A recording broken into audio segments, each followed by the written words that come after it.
ఓం పూర్ణమదః పూర్ణమిదం పూర్ణాత్ పూర్ణముదచ్యతే పూర్ణస్య పూర్ణమాదాయ పూర్ణమేవావశిష్యతే. వాసుదేవ. ప్రాచీ సంస్కృత పాశ్చాత్యం ద్రవీభూతకులాచలం విశ్వకల్యాణకద్ధీరం కృష్ణం వందే జగద్గురుం.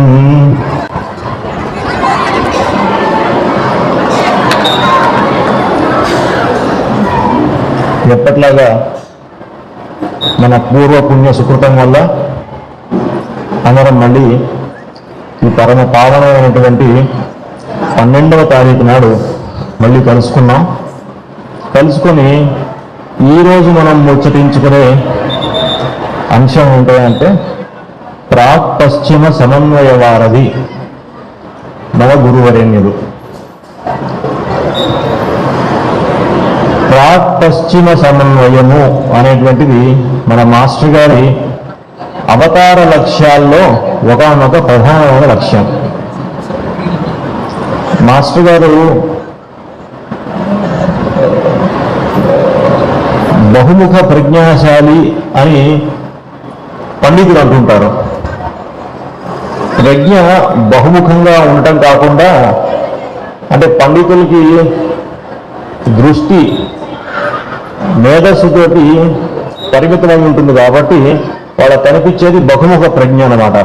ఆ బహుముఖ ప్రజ్ఞనే అంటే సాన పట్టిన ఒక వజ్రము ఎన్నెన్నో కోణాల్లో నుంచి జిలుగు జిలుగు అనుకుంటూ కనిపించే మెరుపుల్ని బహుముఖ ప్రజ్ఞగా అనుకుంటూ ఉంటారు. అయితే మాస్టర్ గారి దగ్గర ఆయన సాక్షాత్తు పరబ్రహ్మస్వరూపం అనేటువంటి వాళ్ళు బహుముఖ ప్రజ్ఞ ఏంటి నా బంద, ఆయనది సర్వతోముఖ ప్రజ్ఞ. ప్రజ్ఞ కాదు, సర్వతోముఖంగా అందరిలోనూ అందరి రూపంగా ఆయనే ఉంటూ తనను తాను ఆనందిస్తూ మనందరినీ ఆయనంతటి వాళ్ళు చేసేటువంటి లక్ష్యాన్ని ప్రధానంగా పెట్టుకుని వచ్చినవాడు. కాబట్టి ఆయన ప్రజ్ఞల గురించి మనం మాట్లాడేటువంటి చిన్నతనం, అంటే మన చిన్న కిటికీలో నుంచి రాసిప్పలో నుంచి బేరీజ్ వేసేటువంటి ప్రయత్నం చేయకూడదన్నమాట. సమన్వయము, అన్వయం అంటే మామూలుగా అన్వయించుకోవడం, దానికి అర్థం చెప్పడం అని ఒక మోటామోటీగా మనం ఒక మీనింగ్ తీసుకోవచ్చు. సమన్వయము అంటే ఏంటి? చక్కగా అన్వయం చేసుకోవడం. చక్కగా అన్వయం చేసుకోవడం అంటే దేన్ని? తూర్పుని పడమరని అన్నమాట. తూర్పుని పడమరని రెండింటినీ అన్వయం చేసి చక్కగా అన్వయం చేయాల్సినటువంటి పరిస్థితి, లేకపోతే అన్వయం చేయవలసినటువంటి కార్యసిద్ధం ఆయనకి అవతార లక్ష్యంగా ఎందుకు పెట్టుకున్నారు? మనకి పరమ గురువుల ప్రణాళికలో ముఖ్యమైనటువంటి వర్క్, జగద్గురు ప్రణాళికలో వర్క్ ఏమిటయ్యా అంటే, మనకి పొద్దున మన ఫణిగోపాల్ సోదరుడు చెప్పినట్లుగా మనకి 7 రేస్ ఉంటాయి. ఒక్కొక్క జాతికి రూట్ రేసెస్ అని ఉంటాయి. మన ఒక్కొక్క జాతికి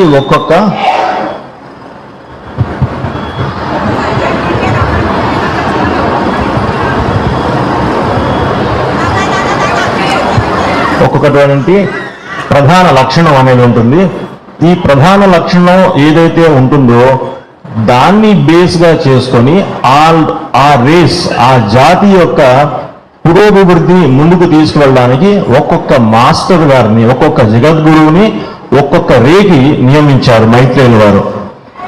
అయితే ఈ మొత్తం ఈ స్కీమ్ అనేటువంటిది ఎప్పుడు జరిగినటువంటిది, దీనికి అంకురారోపణ ఎప్పుడు జరిగిందయ్యా అంటే, సాక్షాత్తు కృష్ణ భగవానుడు అవతార పరిసమాప్తి చేస్తున్నప్పుడు మైత్రేయుల వారిని ఈ కలియుగంలో ఆయన్ని మెయిన్ డైరెక్టర్గా ఉంచి ఆయన కింద మరువు, దేవాపి ఇంకా వారి పరంపరని నియుక్తులుగా చేసేసి అందరికీ వారి వారి టాస్క్ని దిశానిర్దేశం కావించారనమాట. ఆ తర్వాత వాళ్ళు తమ వంతు కృషిగా చేస్తూ వస్తుండగా కనిపిస్తున్నటువంటి సాధకుల్లో ఫిట్నెస్ ఎవరైతే తెచ్చుకొని ఉంటారో వారికి ప్రమోషన్ ఇచ్చుకుంటూ, మనకి నవీన యుగంలో మనం చూసిన వాళ్ళలో బ్లావెట్స్కీ మాత, ఆలిస్ ఏ బేరీ గారు, అలాగా ఈ జూలై నెలలో పుట్టినటువంటి సింహాల్లో ప్రాక్ పశ్చిమ సమన్వయంలో గర్జించినటువంటి సింహాల్లో ఎవరున్నారా అంటే బ్లావెట్స్కీ మాత మొట్టమొదటిగా మనకు కనిపించేటువంటిది. ప్రాచ్య సంస్కృతిని ఉద్గ్రంథాలుగా secret doctrine and Isis unveiled అనే 2 మహాగ్రంథాలను తీసుకొచ్చి మన మానవాళికి ఎంతో ప్రేమతో పంచి ఇచ్చారు ఆవిడ. అలాగే థియోసఫీ అనేటువంటి ఒక డాక్ట్రిన్ని అంటే కుంభయుగంలో యురేనస్ ప్లానెట్ యొక్క ఇన్ఫ్లుయెన్స్ కింద ఆవిడ అనేకమైనటువంటి కొత్త పుంతలని, అంటే కొత్త నవీనం అంటే చెప్పారు మాస్టర్ గారు, అంటే నిన్నటిదాకా లేనిది ఈ రోజు వచ్చింది నవీనమా కాదు, ఇది సనాతనమే. అయినా సరే పాత ప్యాకేజ్ తీసేసి కొత్త ప్యాకేజ్లో మనకి మళ్ళీ ముందుకి ఉత్సాహం ఎక్కువగా తీసుకొచ్చి ఇనుమడించిన ఉత్సాహంతో జనాలు ఫాలో అవ్వడానికి వీలుగా ఆవిడ మనకి తిరిగి అందించారనమాట. ఎందుకంటే మిక్స్చర్ ఆఫ్ రేసెస్ అనేటువంటిది ఈ కొత్త యుగంలో మనకి కీవర్డ్ అనమాట. కీవర్డ్ అంటే ఏంటంటే మనం బ్రిటిష్ వాళ్ళు మన మీదకి దండెత్తి రావటము, దాస్యంతో భారతదేశం మగ్గిపోయి కొన్ని శతాబ్దాల పాటు నేర్చుల వల్ల, తురుష్కుల వలన ఎంతో ఇబ్బంది పడటము, దీని ద్వారా సంకరం అవ్వడం, జాతి సంకరం అవ్వడము, భౌతికంగానే కాకుండా మానసికంగా, నైతికంగా, ఆధ్యాత్మికంగా మనకు ఉన్నటువంటి సదాచారాల్ని మనం మర్చిపోయి, లేకపోతే లేనిపోని కొత్త ఆచారాలను తెచ్చుకొని ఇబ్బంది పడుతూ ఉన్నట్లుగా ఉండటము, ఇది అంతా కూడాను పరమ గురువుల ప్రణాళికలోని భాగమే. మనకు అనిపించవచ్చు ఇదేమిటండి ఇంత అరాచకం జరుగుతుంటే ఇది పరమ గురువుల ప్రణాళిక అంటారు, ఏ విధంగా ప్రణాళికలో భాగం అవుతుంది ఇది అంటే, జ్వాల్కూల్ మాస్టర్ గారి మాటల్లో చెప్పాలంటే, ఒక కుండని అన్నం బియ్యం వేసి వండుతున్నప్పుడు కుండలో అంతటా కింద నుంచి మంట వస్తుంది. సో మంటకి దగ్గరగా ఉన్నటువంటి మెతుకులు త్వరగా ఉడికిపోతాయి, పైన మెతుకులు సరిగ్గా ఉడగవు కదా. దానికోసం ఏం చేస్తారు వంటవాడు, చక్కగా ఒక పెద్ద పొడుగాటి దర్పీ లాంటి గరిటెను పట్టుకొని కయ్య పెడతారు. కయ్య పెడితే ఏమవుతుంది, కింద ఉండి సరిగ్గా ఉడికిన మెతుకులు అన్ని కలిసిపోయి పైన కిందివి పైకి అయ్యి హీట్ డిస్ట్రిబ్యూషన్ తిరిగి సమంగా జరుగుతుంది. దానివల్ల అన్నం అంతా ఒకసారిగా ఊరుకొస్తుందన్నమాట. ప్రస్తుత పరిస్థితుల్లో మన సమాజంలో, మన భూమండలం మీద జరిగేటువంటి పరిస్థితి అదే. ఈ అతలాకుతం అవుతుంది అనిపిస్తున్నట్టుగా ఉన్న, అంటే సీమింగ్లీ కేయోస్, సీమింగ్ డిస్ట్రక్షన్ నుంచి ఎంతో ఉన్నతమైనటువంటి కన్స్ట్రక్షన్ వైపుకి మనల్ని మాస్టర్ గారు, మా పరమ గురువులు తీసుకువెళ్తూ ఉంటారనమాట. దానిలో భాగంగా ఒక జాతి వాళ్ళు ఇంకొక జాతి వాళ్ళని పెళ్లిళ్ళు చేసుకోవటం. ఎందుకంటే మనకి మామూలుగా తెలుస్తున్నది ఏంటంటే, మనలో మనం కొంతకాలం క్రితం మాస్టర్ గారు మనకి ఏం చెప్పారు, మేనరికాలు సంబంధం చేసుకోకూడదు. ఎందుకంటే దాన్ని ఇన్ లైన్ బ్రీడింగ్ అంటారు, దానివల్ల అనేకమైన జెనెటిక్ ఇబ్బందులు కలుగుతాయి.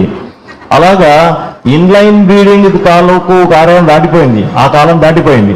ఇప్పుడు వచ్చిన కాలం ఏంటంటే అంటే, జాతిలో కూడాను స్వజాతిలో ఉన్నటువంటి బ్రీడింగ్స్ ని తీసుకువెళ్ళి పైకి తీసుకువెళ్ళి ఇంకా జాతి ఫార్వర్డ్ పోస్చర్లోకి వెళ్ళాలి అంటే inter racial, inter continental, inter religious marriages అనేవి జరుగుతాయి. అయితే ఇదేంటంటే జరగడం వల్ల మన ఆచారం అంతా మంట కొట్టకపోతుంది, పద్ధతి లేకుండా పిల్లలు బాడైపోతారు. అయితే మనకున్నటువంటి లైఫ్ స్పాన్ చాలా చిన్నది. ఎలా ఉంటుందంటే, మన లైఫ్ స్పాన్లో కొన్ని ఋతువులు వస్తుంటాయి. ఇప్పుడు ప్రస్తుతం వర్ష ఋతువు నడుస్తోంది, వర్ష ఋతువు తర్వాత వచ్చే ఋతువు మనకు తెలుసు. అలాగా మన లైఫ్ స్పాన్లో వచ్చేటువంటి ఈ ఋతువుల చక్రం చిన్నదిగా ఉంటుంది కాబట్టి మనం ఒక ఋతువు తర్వాత ఏ ఋతువు వస్తుందో మనం ఉజ్జాయింపుగా చెప్పగలుగుతాం. అలాగా మన లైఫ్ స్పాన్ని దాటి వచ్చేటువంటి పీరియాడికల్ ఈవెంట్స్ కొన్ని ఉంటాయి. వాటి పట్ల మనకి అవగాహన తెలుసుకోవడం అనేది చాలా కష్టం. సో అలాంటి ఈవెంట్స్ జరగబోతూ ఉంటాయన్నమాట. సో ఇలాంటి ఈవెంట్స్కి అంకురారోపణ చేసి వీటిని సక్రమమైనటువంటి పద్ధతిలో ముందుకు నడిపించడానికి వచ్చినటువంటి ప్రణాళికే ప్రాక్ పశ్చిమ సమన్వయ ప్రణాళిక. ఈ ప్రణాళికలో భాగంగా మాస్టర్ గారు రచించినటువంటి ఆయన 72లో మొదటిసారిగా జైత్రయాత్ర మన భూ ప్రపంచ యాత్రకి వెళ్ళి వచ్చినప్పుడు ఆ యాత్రలో ఆయన రాసుకున్నటువంటి డైరీలు ఒక చక్కటి పుస్తకంగా ప్రచురమైనది. మా చిన్నప్పుడు మా దృష్టి ఎలా ఉండేదంటే 80ల్లో 79 80ల్లో కూడాను 81 నాకు సరిగా గుర్తుంటే కనుక మాస్టర్ గారు డైరీ సైక్లోస్టైల్గా మన సెంటర్స్కి పంపిస్తుండేవాడు అనమాట 81లో. ఆ సైక్లోస్టైల్గా వచ్చినటువంటి డైరీ కోసం మేమందరం పిల్లకాయలం ఎంతో ఉత్కంఠతో ఎదురు చూస్తూ ఉండేవాళ్ళం. ఎందుకు ఎదురు చూసేదంటే ప్రతి శనివారం కూడాను డిస్పెన్సరీ అయిపోగానే పూజ అయిపోగానే కూర్చోబెట్టేసి అందరినీ చక్కగా డైరీని అందరం కలిసి అధ్యయనం చేసుకునేవాళ్ళం, పారాయణ చేసేవాళ్ళం. నాన్నగారు చదువుతుండేవాళ్ళు, అందరం కలిసి చూస్తుండేవాళ్ళం అనమాట. అంత చక్కగా అవి వస్తుండేవి. అయితే ఆ రావడం వల్ల మేము నేర్చుకున్న విషయాలు ఏంటంటే వాటిల్లో అక్కడికి వెళ్తే వాళ్ళకి అంటూ సొంటూ సరిగా లేదు, ఎంగిలి మంగళం అన్న వాటి మీద శ్రద్ధ లేదు, ఇట్లాంటి గమ్మత్తైన ముచ్చట విషయాలు చూస్తుండేవాళ్ళం. అయితే వాళ్ళు దేన్నన్నా ఎవరు మన పాశ్చాత్య గురించి చెప్పుకోవడం అనమాట, దేన్నన్నా నమ్మారు అంటే దాన్ని తప్ప ఇంకా దేన్ని నమ్మాల్సినటువంటి అగత్యం వాళ్ళకి లేదు. నమ్మిన దాన్ని గట్టిగా ఆచరణలో పెట్టగలిగేటువంటి స్థైర్యము, పెట్టగలిగేటువంటి సమర్థత వాళ్ళకు ఉన్నాయి. అవి మన దగ్గర లేవు. సో మన దగ్గర లేనటువంటివి వాళ్ళ దగ్గర ఉన్నటువంటివి అండ్ వైసీ వర్స, ఈ రెండింటినీ కలుపుకొని కాంప్లిమెంటరీగా ఉంటే గనక, అంటే LCM of both, best of both worlds, రెండిటిలో కూడాను మంచి వాటిని ఎత్తి మనం గనక మన ప్రాక్టీసెస్గా మన దైనందిన జీవితంలో మనం పెట్టుకుంటే వచ్చేటువంటిది హోల్సమ్ ఎవల్యూషన్, అంటే పరిపూర్ణమైనటువంటి పరిణితి అనేటువంటిది మనకు వస్తుందన్నమాట. ఈ పరిపూర్ణమైనటువంటి పరిణితిని మనలో రావడం కోసమే మాస్టర్ గారు ఈ ప్రాక్ పశ్చిమ యాత్ర, పశ్చిమ దేశ యాత్ర చేసేవాళ్ళు అనమాట. అయితే సమన్వయ వారధి అన్నారు. ఈ వారధి అన్న పదం చూసారా, మనం పాంటిఫ్ అనే పదం ఎప్పుడైనా విన్నారా? పాంటిఫ్ అంటే పరమాచార్యుల్ని పాంటిఫ్ అంటారు అనమాట. అంటే మన పోప్ ఉంటారు కదా, రోమ్లో క్రైస్తవ మతానికి సర్వోన్నత అనే స్థానంలో కూర్చున్నటువంటి మహానుభావుని ఆయన్ని పోప్ని పాంటిఫ్ అంటారు. పాంట్ అంటే ఫ్రెంచ్ భాషలో వారధి అంటే బ్రిడ్జ్ అని అర్థం అనమాట. పాంటిఫ్ అంటే బ్రిడ్జిని నిర్మించేటువంటి వాడు, అంటే ఒక అగాధాన్ని అటు నుంచి ఇటు దాటడానికి వేసేటువంటి వారధి ఏదైతే ఉంటుందో ఆ వారధే మన పరమాచార్యుల వారు అనమాట, మన కులపతి.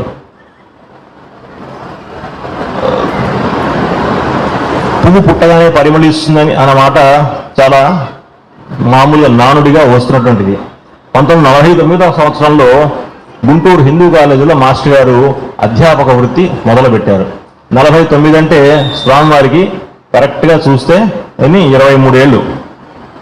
23 ఏళ్ల ప్రాయంలో మనం ఏం చేసామో ఒకసారి గుర్తు తెచ్చుకుంటున్నాము. అంటే నువ్వు మనల్ని మాస్టర్ గారితో కంపేర్ చేసుకునేంతటా పొగరు వచ్చిందా నీకు అనుకోవచ్చు.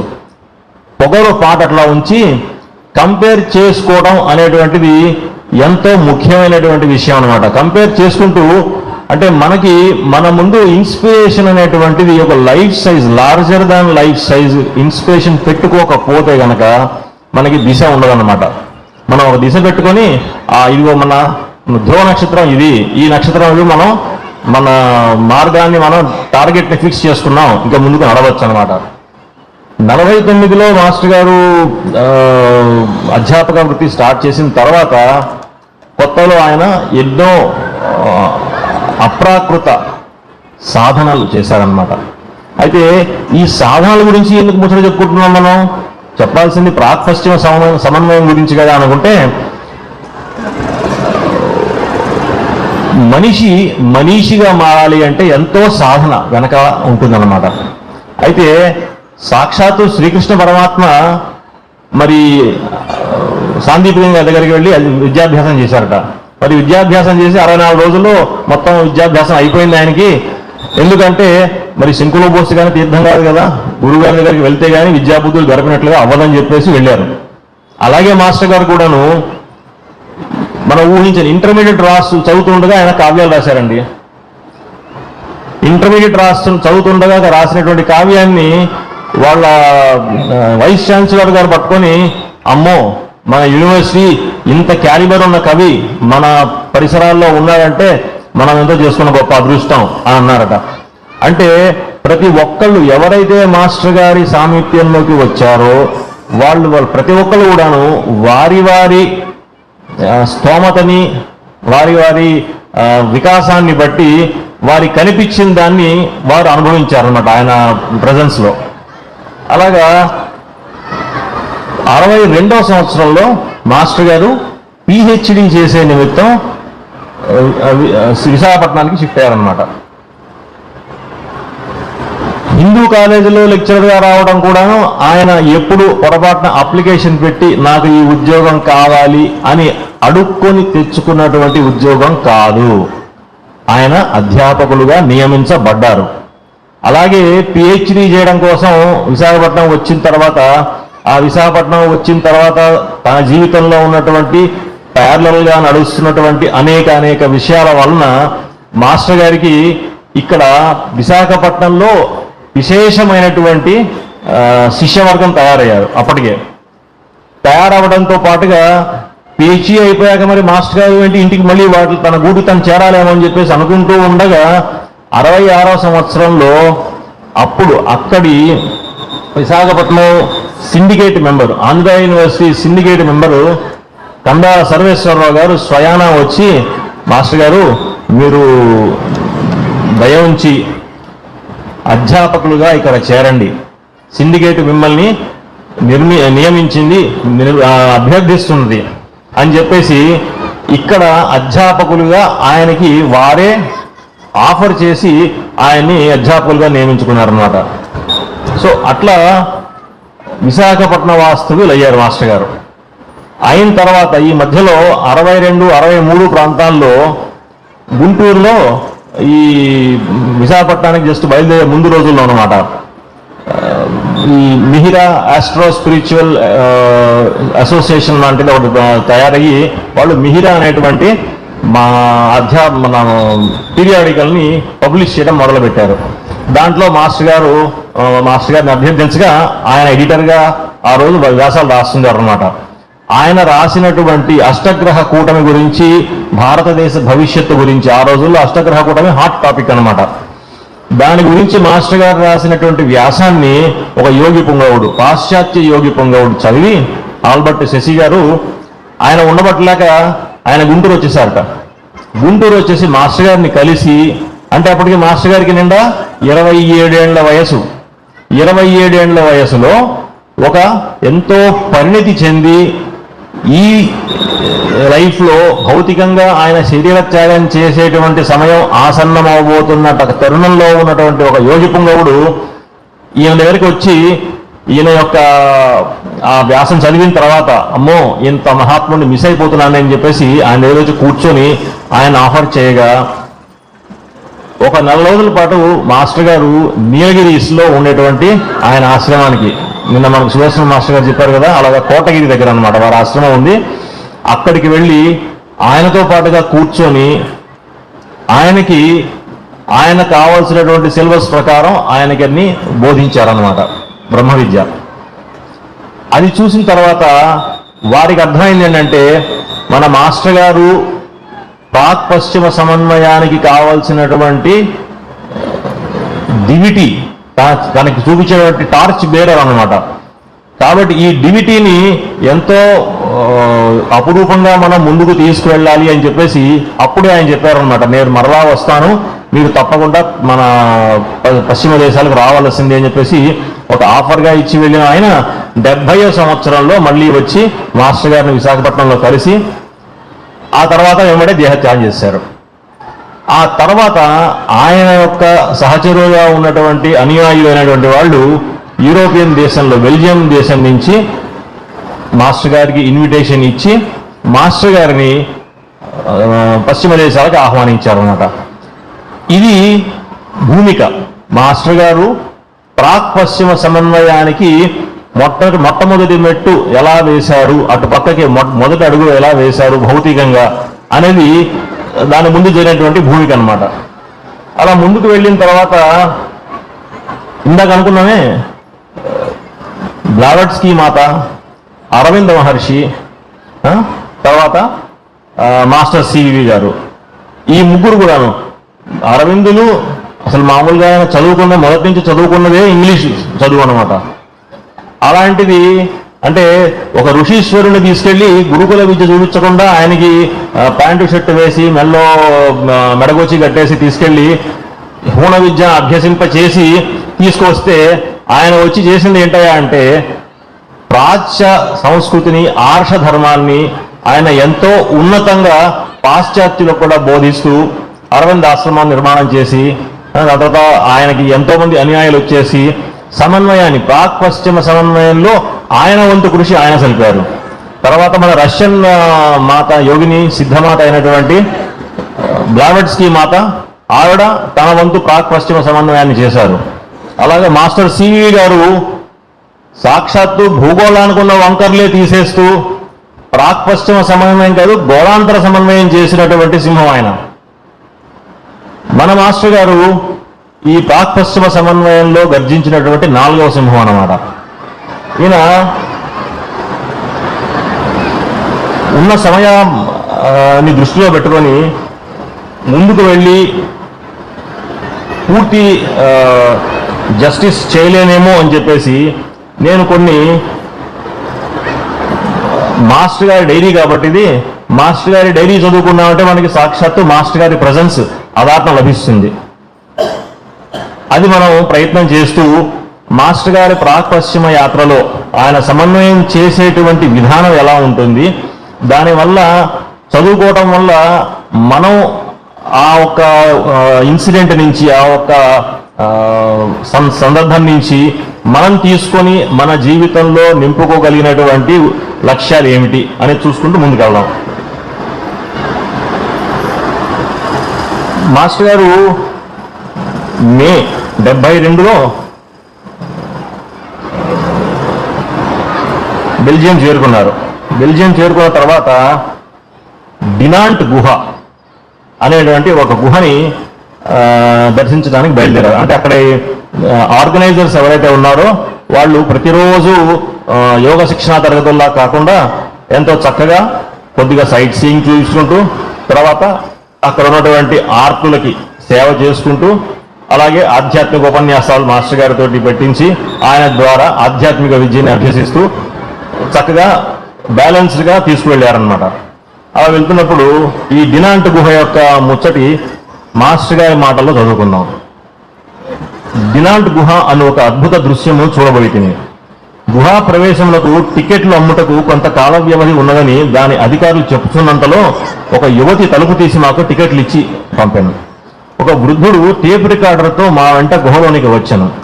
అతడు నాకు మార్గదర్శకుడై గుహలో వరుసగా లైట్లు వెలిగించుచు పురోగమింపగా మేము వాని వెంట నడిచితిమి. మేము పరికించుచున్న ప్రతి దృశ్యమును గూర్చిన ఇతిహాస విషయములు వివరణము టేప్ రికార్డర్లో స్పష్టంగా ఉపన్యాస రూపమును వినిపించుచూ ఉండెను. ఒక పెద్ద పర్వతమున అది ఒక సుదీర్ఘమైన గుహ. అది 3 అంతస్తులుగా వలయాకారంగా పైనుండి పర్వత గర్భం వరకు దిగిపోయిన గుహ. గుహ ఆకారము మొత్తము కార్కు స్క్రూ వలె ఉండను. ఈ మొత్తము గుహను ఎవరూ త్రవ్వినది కాదు. వేగవంతమైన ఒక చిన్న నది కొండను తాకుటలో ఆరంభించి కొన్ని శతాబ్దములుగా ఈ గుహను తొలచినది. శంఖవలయము వలె 3 అంతస్తులుగా గుహను నది తొలుచుట వలన ఇందలి ఆశ్చర్యము. ప్రకృతి చైతన్యమున మానవుడు గుర్తింపని లలిత కళా వ్యూహములు ఎన్ని ఉన్నవో చెప్పలేం కదా. ఇదేంటంటే మామూలుగా సైట్ సీయింగ్ వెళ్ళారు. దీంట్లో చూసి మనం నేర్చుకోవాల్సింది ఏంటి, మనం తెలుసుకోవాల్సింది ఏంటి, ప్రాక్ పశ్చిమ సమన్వయంలో ఈ ముచ్చటి ఎక్కడ ఫిట్ అవుతుంది. మాస్టర్ గారు కొంచెం ముందుకు తీసుకెళ్ళి ఏమంటారంటే, ఇది చూస్తుంటే నాకు మన బొర్రా గుహలు గుర్తొచ్చినాయండి.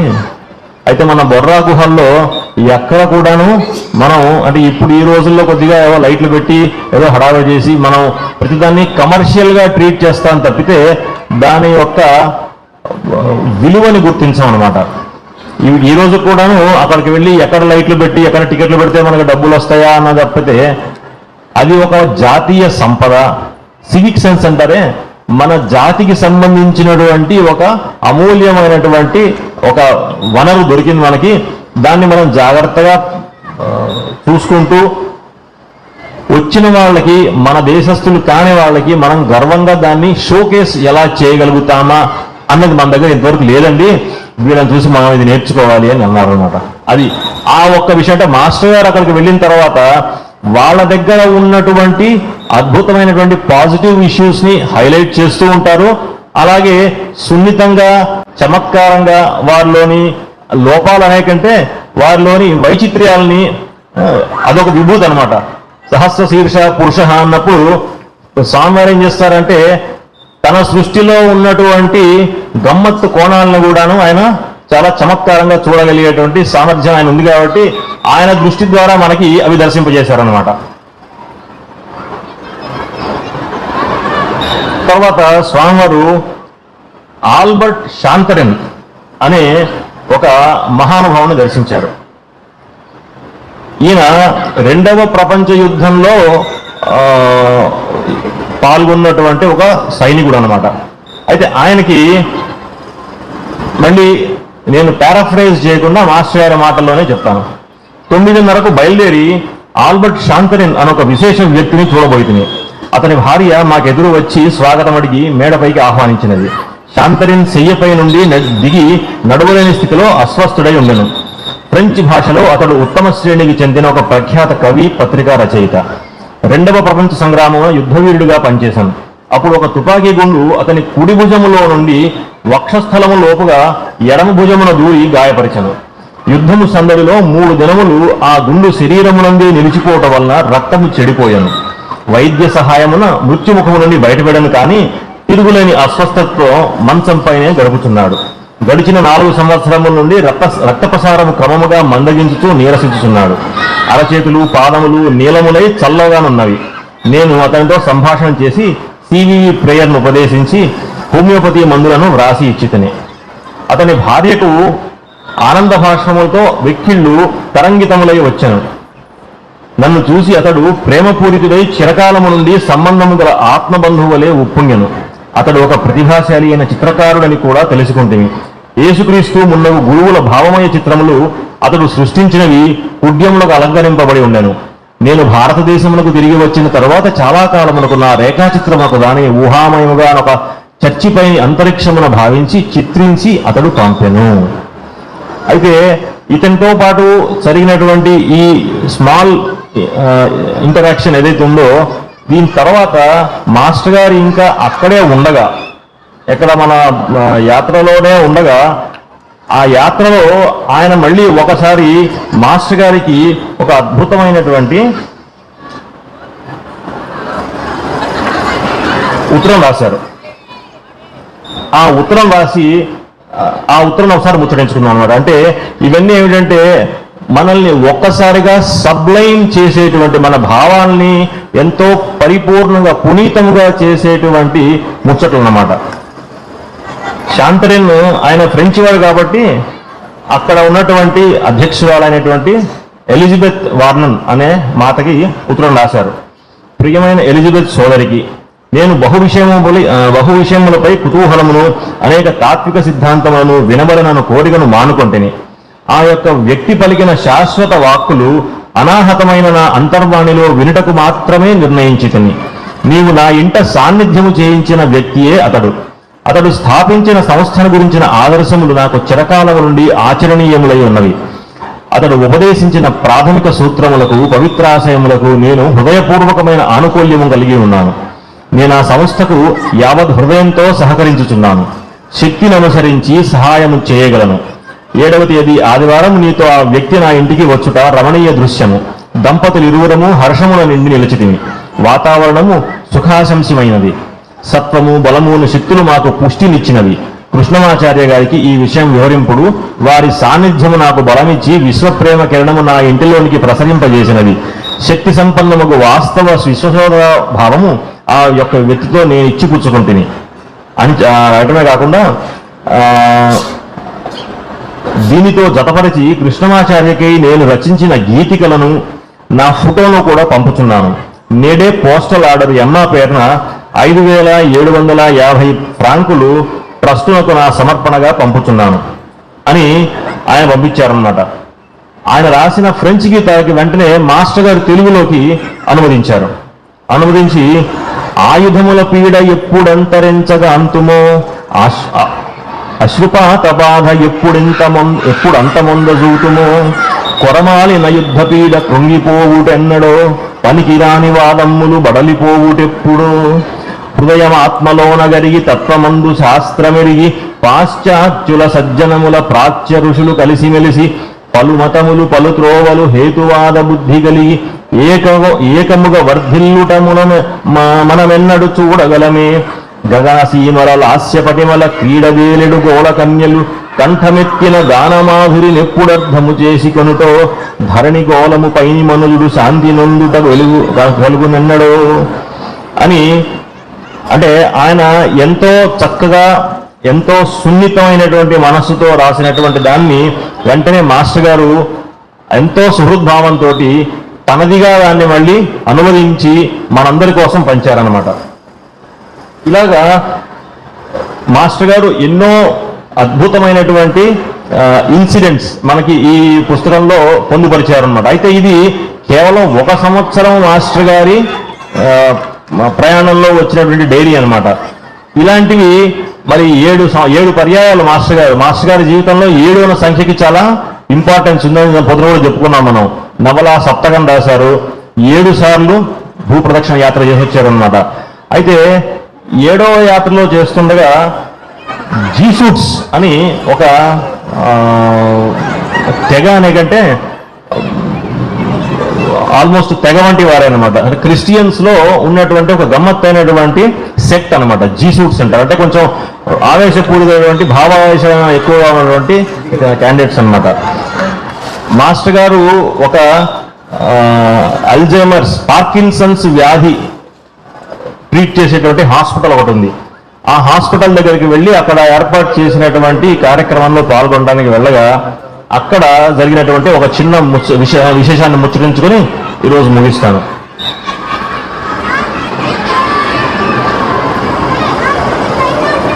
కాఫీ సేవించి మరలా మా సమావేశ రంగస్థలమున ప్రవేశించి తిని 5:30 నుండి నేను ఉపన్యసించి తిని. వేదములు భారతీయుల ఆధ్యాత్మికత అన్నది ఆనాటి ఉపన్యాసము జరుగుతుండగా ఎలిజబెత్ ఫ్రెంచ్లోనికి అనువాదం చేయుచుండను.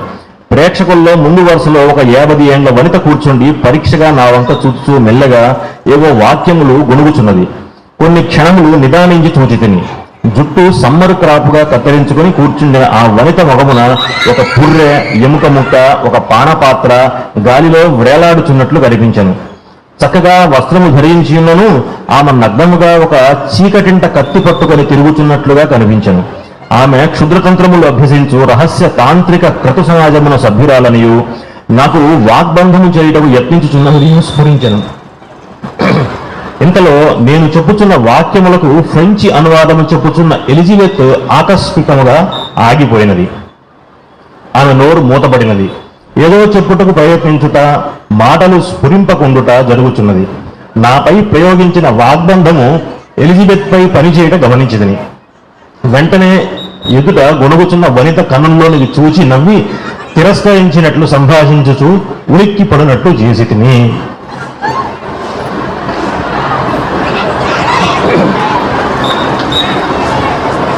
ఇది చదువుకుంటుంటే మనకు మంత్రజాలం చదువుతున్నట్టుగా లేదండి. మంత్రజాలంలో ఇదే విషయం అంటే జరగబోతున్న దాన్ని చూసి రాశారా లేకపోతే ఆయన రాసింది ఫిజికల్గా ప్రెసిపిటేట్ అయి జరిగిందా అనిపించేట్లుగా ఉందన్నమాట.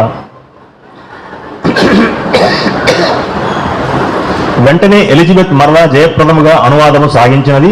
నా నాటితో ఆ క్షుద్ర తాంత్రికురాలి ప్రయోగ శక్తులు అంతరించినట్లే.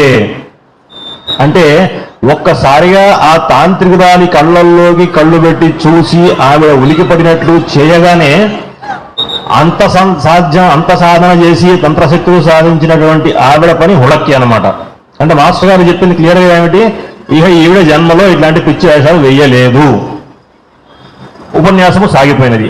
ప్రేక్షకులందరూ మరి ఒక లోకమున మైమరిచిరి. అయితే ఈ జీసూట్స్ అని చెప్పుకున్నాం కదా, ఆ జీసుడ్స్ లో ఒకడు లేచి మాస్టర్ గారి ఉపన్యాసం అయిపోయిన తర్వాత ఒక పిచ్చి ప్రశ్న వేశాడనమాట. భారతీయుల్లో కుల భేదములు పాటింపబడుచున్నవి, ఈ భేదముల వల్ల కలిగిన హిందూ మతమునకు వచ్చిన ఘనత ఏమిటి? దానికి మాస్టర్ గారు ఇచ్చిన సమాధానం, కుల భేదము వృత్తులు మున్నగు అనే విషయమున పాటింపబడు సాంఘికమైన ఒక చక్కని సదుపాయము వ్యక్తిగతము కుటుంబములకు సంబంధించినవి ఆచార వ్యవహారములకు పరస్పర ఘర్షణ కలగకుండా కాపాడనట్టు సౌకర్యము. అది మీకు కొత్త కనుక వింతగా కనిపించను. దానికి మీరు అనుకుంటున్న హిందూ మతమునకు ఎట్టి సంబంధము లేదు. హిందూ మతము కూడా మీ క్రైస్తవము మొదలగు అనేక మతముల్లో ఒకటి. దానికి భారతీయ ఆధ్యాత్మిక ధర్మమునకు సంబంధము లేదు అని అనగా పైగా మాస్టర్ గారు ఏమంటే ఒక కౌంటర్ క్వశ్చన్ వేశారు. గుర్రపు పందెములకై పెంచబడిన గుర్రములు ఉన్నవి కదా, వానిని గర్భధారణకై జతకట్టించుటలో గుర్రములకు శాస్త్రీయముగా ఎన్నిక చేయుచున్నారు, దీనికి కారణం ఏమిటి అని అడిగారు. వారు సమాధానం అట్లు చేయటం వలన ఉత్తమ జాతి గుర్రములు పుట్టును, జాతి పుట్టుకను నిలబెట్టటకై వారట్లు చేయుదురు అని చెప్పారు. ఈ శాస్త్రీయ సత్యమును మీ వారు గుర్రముల విషయమున మాత్రమే ఎరుగుదురు. ప్రాచీన భారతీయులు మనుష్యుల విషయమున దీనిని వినియోగించిరి, అది ఏ కులముల ప్రత్యేకతలను నిలుపుకొనుట అని చెప్పారంటే, ఒరేయ్ మీరు ఈనాటికి మెల్లమెల్లిగా శైశవ దశలో ఉన్నటువంటి పద్ధతుల్లో ఉన్నటువంటి మీరు భారతీయ సనాతన సత్సంప్రదాయాన్ని గురించి ఎద్దేవా చేసి గేలి చేయాలన్న ప్రయత్నం చేయకండి, అది అనవసరమైనటువంటి పిచ్చ. మీ గుర్రాలకి సంబంధించినటువంటి మీ శాస్త్రీయత అంత మాత్రమే పరిమితమై ఉన్నది. అయితే ఈ శాస్త్రీయ విషయాన్ని మనం మనుషులకు కూడా అప్లై చేశారు భారతీయ సనాతన సంప్రదాయంలో అని చెప్పారనమాట. మిగతా విషయాలు నెక్స్ట్ టైం మనం ఒక అవకాశం వచ్చినప్పుడు ముచ్చరించుకుందాం.